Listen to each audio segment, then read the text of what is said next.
Tomorrow is the major vote on a contentious issue for Chicago Public Schools, the budget. Ahead of that, the mayor has filled a seat on the Board of Education that's been vacant for months. Our Charlie Lamar looks ahead to this big looming decision impacting thousands of families. Charlie? And Joe, good evening. This really is coming down to the wire. This budget has to be passed by the end of the weekend, with CPS administrators and CTU and its allies at odds on which proposed budget to adopt. There has been no shortage of jockeying and lobbying in these final days.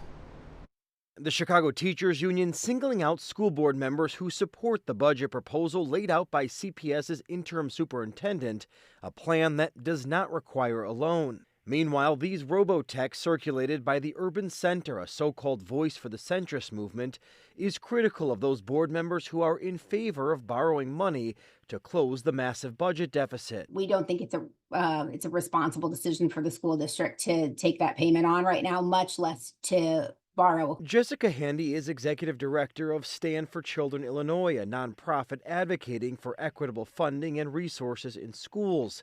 They are urging the board to vote against a budget that includes borrowing money to close the deficit, which includes $175 million for pension payments. This is not an expenditure that CPS should be paying in the first place. This is an expenditure that the city should be paying according to state law. The CPS proposal includes laying off crossing guards, custodians, cafeteria workers, and central office workers, but avoids cuts to the classroom. Both Mayor Brandon Johnson, the Chicago Teachers Union, and its allies support a budget that includes borrowing. We need our Board of Ed to know further cuts are unacceptable, and we call on them to say no to cuts tomorrow. And for those critical of a loan, Union President Stacey Davis Gates says the union has been warning of CPS's financial woes. I say bull on the criticism. Is any of these budgeting schemes comfortable or the thing that we want? No, but you all didn't hear us when we were screaming in SOS since 2011.